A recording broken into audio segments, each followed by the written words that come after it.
tom yopmoqchi bo'lganlarga zo'r mahsulot topib qo'ydim azizlar. Belgiya mahsuloti bu kompozitli cherepisa bo'ladi. Orqa tomoni alyumin sink, ya'ni bu oddiy metall emas, 180 gradus issiqlikka -45 gradus sovuqlikka bardosh bera olar ekan. Va ustida ko'rib turganinglar tabiiy tosh. Ya'ni bu rangini umuman o'zgartirmas ekan, shunisi bilan juda ham mashhur. Kamerada unchalik ko'rinmayotgan bo'lishi mumkin, lekin ko'zda haqiqiy bir kombinatsiyalarni ko'rib tursanglar, juda ham chiroyli turadi. Bu high-tech varianti, bu tomonda klassik variantlari ham bor. Har xil ranglardan topishinglar mumkin. Eng qizig'i, buni razmeri 1.34 ga 42 razmerda bo'ladi. O'rnatish haqida kichkina ma'lumot berib o'tamiz. Qaranglar.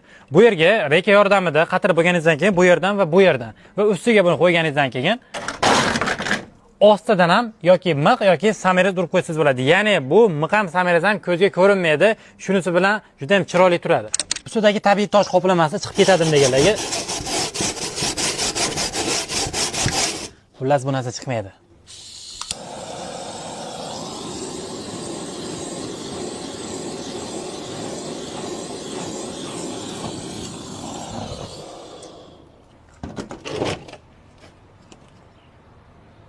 Tunki shifr qatirib yurgan ustalar bemalol buni o'rnatishligi mumkin. Manzilimiz Farg'ona shahrida. Dastlabki xizmatlari butun SNG davlatlari bo'ylab bor. 1 kvadratining narxi $10 dan boshlanadi. Dastlabkilar kelishadigan holatda.